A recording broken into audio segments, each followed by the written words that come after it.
on 2009, when Papandreou was elected, he was promising the people that money exists, and he can find the money to save the country from the crisis.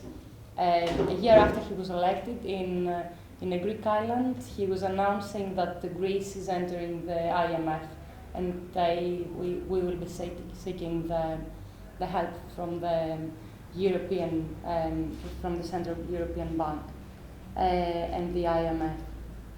3 years later, and he was promising that by 2013 Greece would be out of the IMF and everything would be fine. We are now 6 months after 2013. Greece is not out of the IMF. The debt from 340 billion euros, and after Greece being given 500 billion euros, the debt now is 1 million euro less than it was in 2010, which means that pretty much all the money went to the banks. At the moment, Greece is experiencing the worst humanitarian crisis that has been experienced for the last 50 and more years. At the moment, children are fainting at schools. Yesterday, I read at the newspaper that the mother of two committed a suicide because she couldn't pay off her debts. The suicide rate has raised by 300%.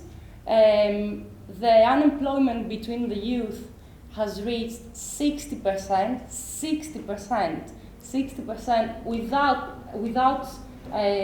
without putting in this number people that are working part-time, people that are working for 200 euros a month, for 300 euros a month, while the rent of the houses are 400 euros, which makes it practically impossible to survive.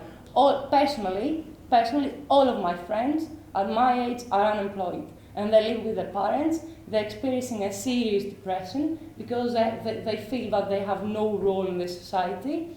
And this is a very nice way to manipulate people at the end.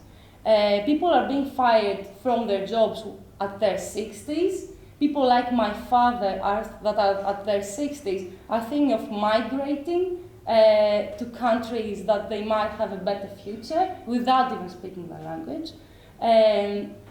This crisis has created thousands of immigrants, or like people that have left Greece, 3 years ago, 4 years ago, to study abroad, can't go back, including me. We will never go back if the situation continues like this. On the other hand, they are, how do you conscription. Yes. We had 2 nice examples of massive strikes in Greece. The last one was 2 weeks ago, not a strike, a planning of a strike. And the previous one was 2 months ago with the underground workers being on strike and the school teachers and the high school teachers deciding to go on strike. At both times, the government called the strikers to go to the army. How is this thing that you have to do it? Conscription. No, anyway. On the other hand, though, the strikers, the high school strikers, having the papers of the conscription in their hands, they were deciding in massive, the most massive general assemblies that they've ever made, that they will continue the strike, the base, because the people that are the heads of the unions decided something else, and part of the left did the same thing. They sold the fight of the high school teachers, and this is something that I would really like to discuss after this. I don't have to say much more. I just want to say that it would be really, really important to us if we see, I know that it's a working day, and I know that it's 11 o'clock, and it's very, very hard, but whoever can, or whoever you can possibly persuade to come tomorrow would be really, really important for us, because this fight against austerity, this fight against neoliberalism is not only the fight of Greece, it's a fight of Turkey, it's a fight of Scotland, it's a fight of every single country of Europe and worldwide.